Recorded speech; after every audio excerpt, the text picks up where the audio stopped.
Hello and welcome to the Patkey Show, and today's questions are: how many hours of study is required to clear the patent agent examination? Can I prepare for the examination by reading the patent office website and the material printed on there?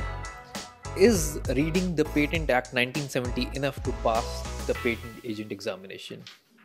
Welcome to the Patkey Show, where we talk about patent agent examination and also tell you the tips and tricks to qualify it. I am Kirtiman Sharma. I am Cheshta Sharma. So Cheshta, let's get into the first question. Sure. How many hours of study is required to qualify the patent agent examination?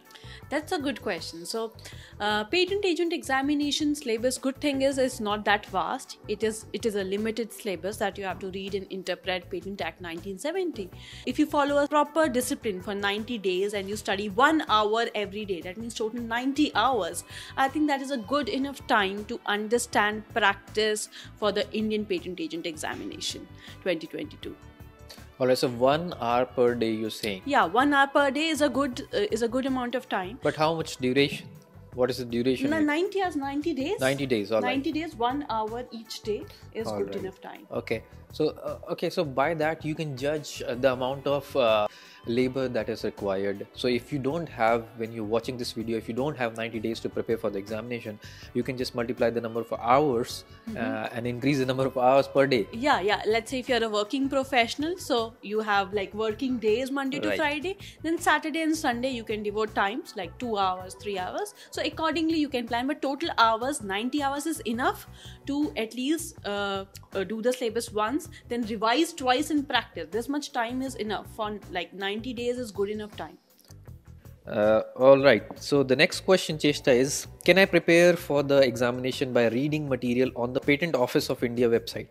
That's a good question. Patent Office of India has a lot of resources. To start off with, they have Patent Act 1970 original text, which is free to download. It's law of India, it's free to download. They have patent rules. They also have guidelines of Indian Patent Office. They have all the previous year question paper, not the answers. They have question paper. So that is the material, but I don't think so that is enough. Why?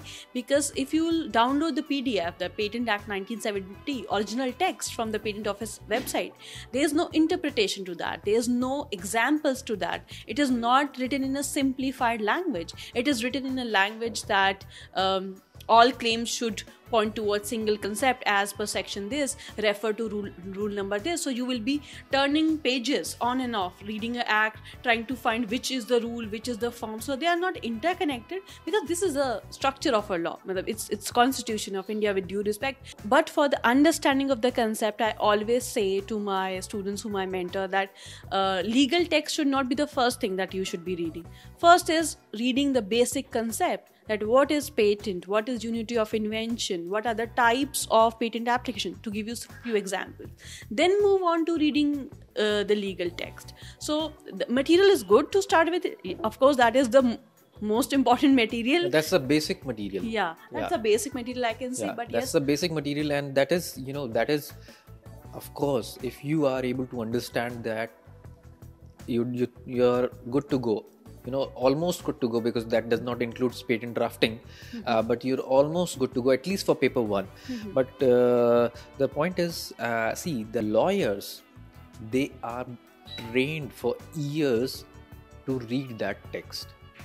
We are science people. Science people can only, these are the people who are only eligible to give the patent agent examination, and they are not trained to read those things and grasp them in one go. Alright, so the next question is reading Patent Act 1970 enough to pass the exam? I will say yes and no. How yes and no? Yes, Patent Act 1970 is enough, because entire examination is based on that. But just reading an act will not suffice. Why? Number one, you need to understand in detail interpretation of each and every sentence and even a single word. You have to understand each and every single word of it, that what does it mean. Number two, it's not just passing the examination.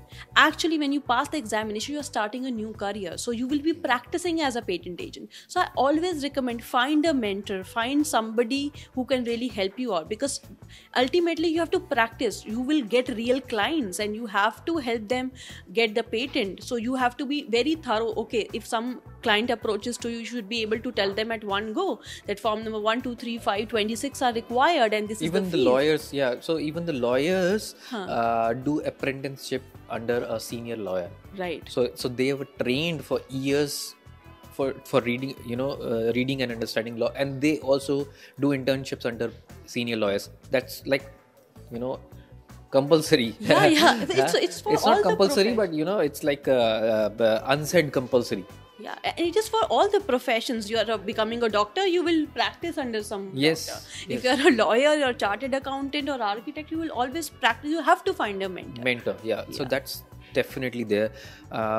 But I want to differ at one point from you, Cheshta, that you said that, yes and no, and you're saying yes because the entire examination is based on Patent Act 1970.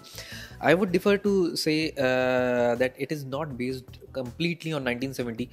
The reason why I'm saying is, see, this exam is, based on that you understand 1970, the Patent Act 1970, and are able to implement it in real life situations. Because a patent agent is not a lawyer. He is a science person who understands law also. And they are helping other inventors to generate the IP. Generating IP means they are filing the IP. Right. They are filing for a patent. So the consulting part, which comes into the Viva Voice section, because I'm seeing increasingly in the Viva Voice book specifically. So we get the Viva Voice questions from all our students who have appeared for the patent agent examination. They come and tell us the Viva Voice of because the papers we get, but the Viva Voice questions, we have to ask our students who appeared for the Viva Voice. And increasingly what I'm seeing is the questions are becoming more practical. They are more like real life scenarios. So that's why I'm saying that, yes, even though it is based on Patent Act 1970, but it's based on the interpretation of it and how you are able to use it to help other science people who don't understand a single word of Patent Act 1970. I 100% agree with your opinions. It's absolutely right. And even not only Viva Voice, if you'll pick up the question paper, which was like 10 years ago, to the question paper which was of last exam, you will see a huge difference in which the kind of practical questions being asked. So we are doing a good job, because ultimately in a real life situation, you have to face a practical problem. So kudos to the patent office that they are doing their best to produce quality patent professionals of the future, and I'm sure you're going to be one of them. And if you really think you are going to be one of them and are preparing for this examination this year or the next year, I suggest you go through the masterclass which we have prepared for you. It's a free masterclass. The link is down below in the description. You're going to know about all the tips and tricks and your career options, and how you can go about preparing for the examination. You can ask live Q&As and everything. Please go through the masterclass. And again, also, if you have any more questions just like this, these are the questions picked from the comments. If you have any more questions for us to answer, please ask them in the comment below. This is Kirtiman Sharma and this is Cheshta Sharma. Thank you.